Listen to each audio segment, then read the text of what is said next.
Hi ಎಲ್ರಿಗೆ ಆಶಾರ್ವಿ Kannada vlog ಚಾನಲ್ಗೆ ನಿಮಗೆ ಪ್ರೀತಿಯ ಸ್ವಾಗತ. ನಾನು ಆಶಾರ್ವೀಸ್ ಕಿಚನಿಂದ ಆಶಾರ್ವಿ ವ್ಲಾಗ್ ಇನ್ ಕನ್ನಡ ಚಾನಲ್ ಅಂತ ಮಾಡಿದ್ದೇನೆ.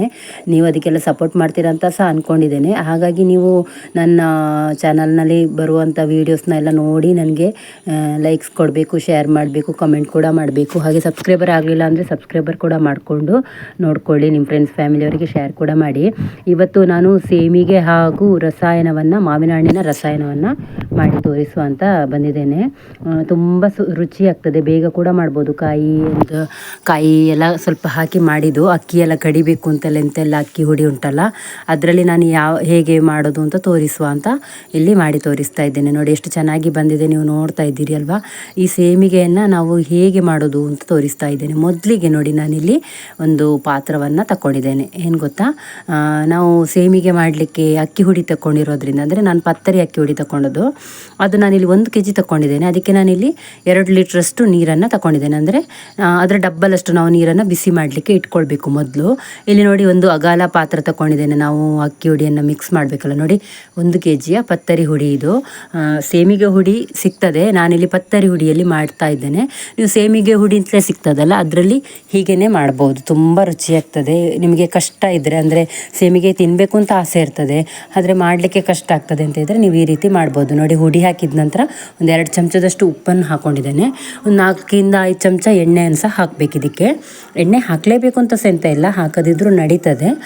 ಎಣ್ಣೆ ಹಾಕಿದ ನಂತರ ನೋಡಿ ನೀರು ಸ್ವಲ್ಪ ಬಿಸಿ ಆಗ್ತಾ ಉಂಟಲ್ಲ, ನೋಡಿ ಈಗ ಸ್ವಲ್ಪ ಉಗುರು ಬೆಚ್ಚಗೆ ಅಂತ ಸ್ವಲ್ಪ ಬಿಸಿ ಆಗಬೇಕು. ನಮಗೆ ಇದು ನೀರಲ್ಲಿ ಹಾಕಿ ಕುದಿಸೋದಕ್ಕಿಂತ ಬಿಸಿನೀರನ್ನು ನಾವು ಹೀಗೆ ಹಾಕ್ಕೊಳ್ಬೋದು. ನೋಡಿ ಎಣ್ಣೆ ಉಪ್ಪು ಹಾಕಿದ ನಂತರ ಅಕ್ಕಿ ಹಿಟ್ಟನ್ನು ಒಂದು ಸತಿಗೆ ಮಿಕ್ಸ್ ಮಾಡ್ಕೊಳ್ತಾ ಇದ್ದೇನೆ.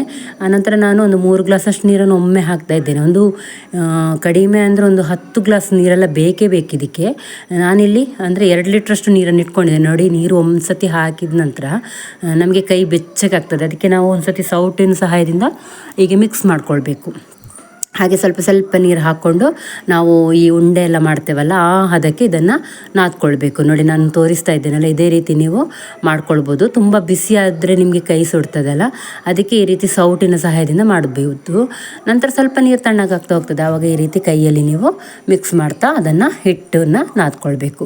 ನೋಡಿ ನಾನು ಹೀಗೆ ಮಾಡಿಕೊಂಡು ಎಲ್ಲ ನೀರನ್ನು ಸೇರಿಸ್ಕೊಂಡು ಈ ನೀರನ್ನು ಹಾಕಿದ್ದೇನೆ. ನೋಡಿ ಎಲ್ಲ ನೀರು ನನಗೆ ಬೇಕಾಗಿದೆ. ತುಂಬ ಚೆನ್ನಾಗಿ ಆಗ್ತದೆ. ಆಗ ನೀವು ಸ್ವಲ್ಪ ನೀರು ಕಮ್ಮಿ ಮಾಡಿದರೆ ಗಟ್ಟಿ ಆಗ್ತದೆ.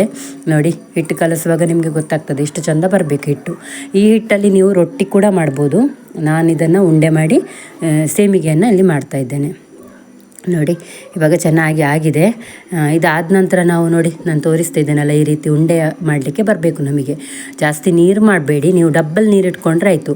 ಒಂದು ಅರ್ಧ ಗ್ಲಾಸ್ ಕಮ್ಮಿನೇ ಹಾಕಿ, ಬೇಕಾದರೆ ಜಾಸ್ತಿ ಮಾತ್ರ ಹಾಕಲಿಕ್ಕೆ ಹೋಗಬೇಡಿ. ಗ್ಯಾಸ್ ಆನ್ ಮಾಡ್ಕೊಂಡಿದ್ದೇನೆ ಈಗ ನಾನು.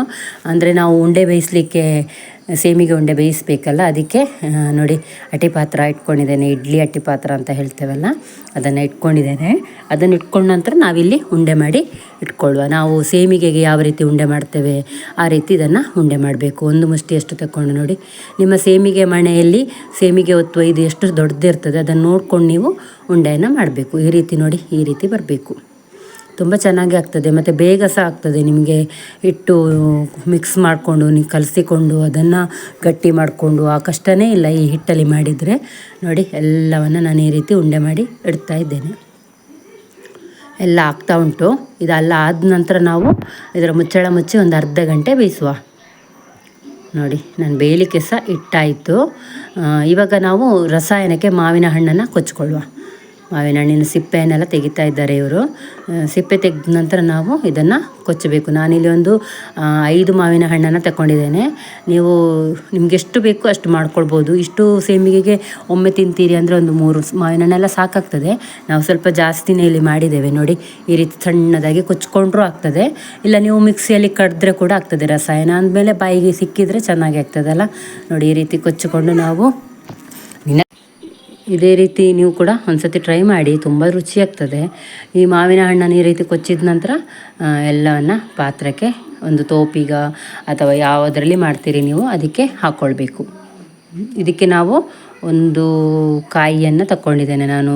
ಕಾಯಿ ಹಾಲು ಬೇಕಲ್ಲ ರಸಾಯನ ಮಾಡಲಿಕ್ಕೆ. ನೋಡಿ ಎಲ್ಲ ಮಾವಿನ ಹಣ್ಣನ್ನು ಇಲ್ಲಿ ಕೊಚ್ಚಿ ಆಯಿತು, ಒಂದು ತೋಪಿಗೆ ಹಾಕಿದ್ದೇನೆ. ನೋಡಿ ಈಗ ಇದಕ್ಕೆ ನಾನು ಇಲ್ಲಿ ಬೆಲ್ಲ ಬೆರೆಸಿ ಹಾಕೋದಿಲ್ಲ, ಅಂದರೆ ಬೆಲ್ಲ ತುರಿದದ್ದು ಹಾಕ್ತಾಯಿಲ್ಲ. ನಾನಿಲ್ಲಿ ಬೆಲ್ಲ ರವೆ ಮಾಡಿ ಇಟ್ಟಿದ್ದೆ, ಅದನ್ನು ಒಂದು 2 ಕಪ್ಪಷ್ಟು ಹಾಕ್ತಾಯಿದ್ದೇನೆ. ನಿಮಗೆ ಎಷ್ಟು ಸಿಹಿ ಬೇಕು ಅಷ್ಟು ಸಿಹಿ ನೀವು ಹಾಕ್ಕೊಳ್ಬೋದು. ಮಾವಿನ ಹಣ್ಣು ಸ್ವಲ್ಪ ಹುಳಿ ಇದ್ದರೆ ಸಿಹಿ ಜಾಸ್ತಿ ಬೇಕಾಗ್ತದೆ. ಇದು ಸ್ವಲ್ಪ ಸ್ವೀಟು ಹುಳಿ ಮಿಕ್ಸ್ ಇತ್ತು ಈ ಮಾವಿನ ಹಣ್ಣು. ನಾನಿವಾಗ ಇಷ್ಟು ಬೆಲ್ಲ ಹಾಕ್ಕೊಂಡಿದ್ದೇನೆ, ಮೊದಲಿಗೆ ನೋಡ್ಕೊಂಡು ಮತ್ತೆ ಬೇಕಾದರೆ ಹಾಕ್ಕೊಳ್ಳುವ ಅಂತ. ಇದನ್ನು ಚೆನ್ನಾಗಿ ಈ ರೀತಿ ಮಿಕ್ಸ್ ಮಾಡ್ಕೊಳ್ಬೇಕು. ನೋಡಿ ಕೊಚ್ಚಿದೆಷ್ಟು ಸಣ್ಣ ಕೊಚ್ಚಿದ್ದಾರೆ ಅಂತ. ಈ ರೀತಿ ಚೆನ್ನಾಗಿ ಕೊಚ್ಚಿದರೆ ರುಚಿಯಾಗ್ತದೆ. ಆನಂತರ ನಾನಿಲ್ಲಿ ಕೊಚ್ಚಿದ ಬೆಲ್ಲ ಎಲ್ಲ ಹಾಕಿದ ನಂತರ ಮಿಕ್ಸ್ ಮಾಡಿ ಇಟ್ಕೊಂಡೆ ಅಲ್ಲ. ಇವಾಗ ನೋಡಿ ಒಂದು ಕಾಯಿಯನ್ನು ಇಲ್ಲಿ ತಗೊಂಡಿದ್ದೇನೆ. ಒಂದು ಕಾಯಿಯನ್ನು ಈಗ ಮಿಕ್ಸಿ ಜಾರಿಗೆ ಹಾಕ್ಕೊಳ್ಬೇಕು. ರಸಾಯನ ಹೆಚ್ಚಿನವರಿಗೆ ಮಾಡಲಿಕ್ಕೆ ಗೊತ್ತಿರ್ತದಲ್ಲ, ನೀವು ಸಹ ಸೇಮಿಗೆಗೆ ಮಾವಿನ ಹಣ್ಣು ರಸಾಯನ ಮಾಡಿ ಒಂದು ಸತಿ ತಿಂದು ನೋಡಿ, ತುಂಬ ರುಚಿಯಾಗ್ತದೆ. ಇದಕ್ಕೆ ಸ್ವಲ್ಪ ನೀರು ಹಾಕ್ಕೊಂಡು ಒಂದು ಸ್ವಲ್ಪ ಹೊತ್ತು ತಿರುಗಿಸ್ಬೇಕು. ನೋಡಿ ತುಂಬ ನೈಸ್ ಮಾಡಲಿಲ್ಲ ನಾನು. ಆಮೇಲೆ ಇದನ್ನು ನಾನು ಬಟ್ಟೆಯಲ್ಲಿ ಇದು ಮಾಡಲಿಲ್ಲ, ಈ ರೀತಿ ಸ್ಟ್ರೈನರ್ ಸಹಾಯದಿಂದ ಗಾಳಿಸ್ತಾ ಇದ್ದೇನೆ, ಅಂದರೆ ಸ್ಟ್ರೈನರಲ್ಲಿ ಸ್ಟ್ರೈನ್ ಮಾಡಿದ್ದೇನೆ. ಇದರ ಹಾಲನ್ನು ತಕ್ಕೊಳ್ಬೇಕು. ಈ ಹಾಲು ದಪ್ಪ ಹಾಲೇ ನಮಗೆ ಸಾಕು, ಇದಕ್ಕೆ ಎರಡನೇ ಹಾಲೆಲ್ಲ ಬೇಕಾಗೋದಿಲ್ಲ. ಈ ದಪ್ಪ ಹಾಲೇ ನಮಗೆ ರಸಾಯನಕ್ಕೆ ಬೇಕು. ನೋಡಿ ಇಷ್ಟು ಹಾಲಾಗಿದೆ. ಇದನ್ನು ನಾನೀಗ ಈ ಮಾವಿನ ಹಣ್ಣು ಮತ್ತು ಬೆಲ್ಲ ಮಿಕ್ಸ್ ಮಾಡಿಟ್ಟಿದ್ದೆಲ್ಲ ಅದಕ್ಕೆ ಹಾಕ್ಕೊಳ್ತಾ ಇದ್ದೇನೆ. ನಿಮ್ಗೆ ಇಷ್ಟ ಇದ್ದರೆ ನೀವು ಎಳ್ಳು ಸಹ ಹಾಕ್ಕೊಳ್ಬೋದು. ನನಗೆ ಅಷ್ಟು ಎಳ್ಳು ಇಷ್ಟ ಆಗೋದಿಲ್ಲ, ಹಾಗಾಗಿ ನಾನು ಎಳ್ಳು ಹಾಕ್ಕೊಳ್ಳಿಲ್ಲ. ಎಳ್ಳು ಹಾಕಿದರೆ ಕೆಲವರಿಗೆ ಇಷ್ಟ ಆಗ್ತದೆ. ನೋಡಿ ಚೆನ್ನಾಗಿ ರಸಾಯನ ರೆಡಿ ಆಯಿತು ಮಾವಿನ ಹಣ್ಣಿದು. ಮತ್ತೇನೆಂದರೆ ಆ ತೆಂಗಿನಕಾಯಿ ತುರಿ ಇದೆ ಅಲ್ವಾ, ನಾವು ಹಿಂಡಿಟ್ಟದ್ದು, ಅದನ್ನು ಬಿಸಾಡಬೇಕು ಅಂತಿಲ್ಲ. ಅದನ್ನು ನಾವು ಬರ್ಫಿ ಕೂಡ ಮಾಡ್ಬೋದು. ಸಕ್ಕರೆ ಹಾಕಿ ಕಾಯಿಸಿದರೆ ರುಚಿಯಾದ ಕಾಯಿ ಬರ್ಫಿ ಕೂಡ ಆಗ್ತದೆ ಅದರಲ್ಲಿ. ನೋಡಿ ಇಲ್ಲಿ ಹಬೆಯಲ್ಲಿ ಚೆನ್ನಾಗಿ ಬೆಂದಿದೆ ಈ ಉಂಡೆ ಮಾಡಿಟ್ಟದ್ದು. ಇದನ್ನು ನಾವು ಒತ್ತಬೇಕು. ಈಗ ಸೇಮಿಗೆ ಮಣೆ ಉಂಟಲ್ಲ ಅದರಲ್ಲಿ ಒತ್ಕೊಳ್ಬೇಕು. ನೋಡಿ ಇಲ್ಲಿ ಒಂದೊಂದೇ ನಾನು ಸೇಮಿಗೆ ಮಣೆಗೆ ಹಾಕಿ ತೋರಿಸ್ತಾ ಇದ್ದೇನೆ. ಚೆಂದ ಬಂದಿದೆ, ಇದು ಉದುರುದುರಾಗಿ ಬಂದಿದೆ. ನೋಡಿ ಚೆನ್ನಾಗಿ ಉದುರುದುರಾಗಿ ಬಂದಿದೆ. ಇದನ್ನೇ ನೀವು ಸಹ ಒಂದು ಸರ್ತಿ ಟ್ರೈ ಮಾಡಿ. ಈ ಅಕ್ಕಿ ಹುಡಿಯಲ್ಲಿ ಏನು ಕಷ್ಟ ಇಲ್ಲ ಮಾಡಲಿಕ್ಕೆ, ಅಕ್ಕಿ ಕಡ್ದೆಲ್ಲ ಮಾಡಬೇಕು ಅಂತ ಸಹ ಇಲ್ಲ. ನೋಡಿ ಸೂಪರಾಗಿ ಬಂದಿದೆ ಈ ಸೇಮಿಗೆ. ನನ್ನ ಮಗಳು ಸಹ ಈ ರೀತಿ ಒಂದು ಸರ್ತಿ ನಾನೇ ಪ್ರೆಸ್ ಮಾಡಬೇಕು ಅಂತ ಹೇಳ್ತಾ ಇದ್ಲು. ಸ್ವಲ್ಪ ಹತ್ಲು ಕೂಡ, ನಾವು ಅವಳಿಗೆ ಆಗೋದಿಲ್ಲ ಅಂತ ಹೇಳಿದ್ದು. ಅವಳು ನೋಡಿ ಒಂದು ಸೇಮಿಗೆಯನ್ನು ಅವಳೇ ಒತ್ತಿ ಕೊಟ್ಟಿದ್ದಾಳೆ ನಮಗೆ. ನೋಡ್ತಾ ಇದ್ದೀರಲ್ಲ, ಮಕ್ಕಳಿಗೂ ಒಂದು ಸ್ವಲ್ಪ ಖುಷಿ ಆಗ್ತದಲ್ಲ ಹೀಗೆಲ್ಲ ನಾವು ಬಿಟ್ಟಾಗ. ಫಸ್ಟಿಗೆ ನಾನು ಬೇಡ ಹೇಳಿದೆ, ಮತ್ತು ಅವಳು ಹಠ ಮಾಡಿ ಒಂದು ಸೇಮಿಗೆ ಅವಳೇ ಒತ್ತಿದ್ದು. ಖುಷಿ ಆಯ್ತಂತೆ ಅವಳಿಗೆ. ನೋಡಿ ಇವಾಗ ನಾನು ರೆಡಿ ಮಾಡಿ ತೋರಿಸ್ತೇನೆ ಸೇಮಿಗೆ ಎಷ್ಟು ಚೆನ್ನಾಗಿ ಬಂದಿದೆ ಅಂತ. ಉದುರುದುರಾಗಿ ಬಂದಿದೆ. ಇದಕ್ಕೀಗ ಒಂದು ಸ್ವಲ್ಪ ತುಪ್ಪ ಹಾಕ್ಕೊಂಡು, ತುಪ್ಪ ಇಷ್ಟ ಇದ್ದರೆ ತುಪ್ಪ ಹಾಕ್ಕೊಂಡು ಸಹ ತಿನ್ಬೋದು. ನಾನಿಲ್ಲಿ ತುಪ್ಪ ಕೂಡ ಹಾಕ್ಕೊಂಡಿದ್ದೇನೆ. ಹಾಗೆ ಈ ಮಾವಿನ ಹಣ್ಣಿನ ರಸಾಯನವನ್ನು ಕೂಡ ಹಾಕ್ಕೊಂಡಿದ್ದೇನೆ. ನೀವು ಸಾಂಬಾರು ಕೂಡ ಬೇಕಂದರೆ ಹಾಕ್ಕೊಂಡು ತಿನ್ಬೋದು. ನೋಡಿ ನಾನಿಲ್ಲಿ ಈಗ ಸ್ವಲ್ಪ ಎಳ್ಳು ಹಾಕ್ಕೊಂಡಿದ್ದೇನೆ, ಸಾಂಬಾರು ಕೂಡ ಇಟ್ಟಿದ್ದೇನೆ. ಇದೇ ರೀತಿ ನೀವು ಸಹ ಒಂದು ಸರ್ತಿ ಟ್ರೈ ಮಾಡಿ. ಹಾಗೆ ನನ್ನ ವೀಡಿಯೋಸ್ನ ಲೈಕ್ ಮಾಡಿ, ಶೇರ್ ಮಾಡಿ ಮತ್ತು ಕಮೆಂಟ್ ಕೂಡ ಮಾಡಿ. ನೋಡಿ ತುಂಬ ಚೆನ್ನಾಗಿ ಬಂದಿದೆ ಈ ಸೇಮಿಗೆ ರಸಾಯನ,